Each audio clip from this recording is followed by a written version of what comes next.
नमस्कार, मैं हूं रविंद्र जैन और आप देख रहे हैं मुंबई मास टाइम्स। आइए देखते हैं आज की मुख्य खबर। नेपाळच्या घटनेच्या संदर्भात पहिल्यांदा तर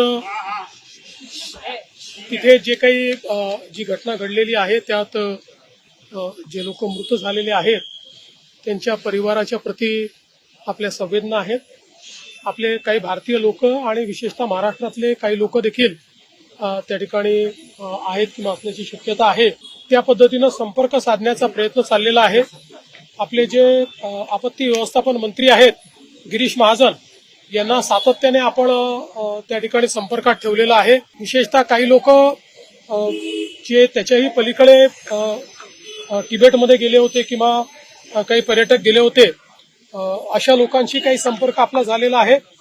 माझं जे ऑफिस आहे त्यांना देखील मदत करतंय।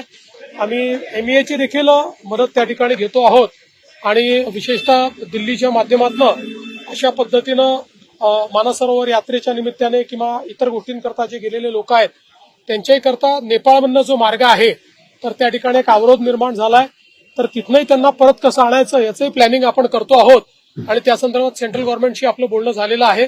त्यामुळे पूर्णपणे अलर्ट मोडवर आपण आहोत आणि कोणाचाही संपर्क झाला तर त्याला रेस्क्यू करायची तयारी आपण ठेवलेली आहे। गिरीश महाजनांनी आव्हान देखील केलेलं आहे की कोणाचे नातेवाईक असतील तर त्यांनी आम्हाला संपर्क साधला तर त्यांना आम्ही त्या ठिकाणी शोधून देऊ। त्यामुळे पूर्णपणे अलर्ट मोडवर आपण त्या ठिकाणी आहोत। अजून एक्झॅक्ट आकडा आलेला नाही, तो आल्यानंतर आपल्याला सांगण्यात येईल।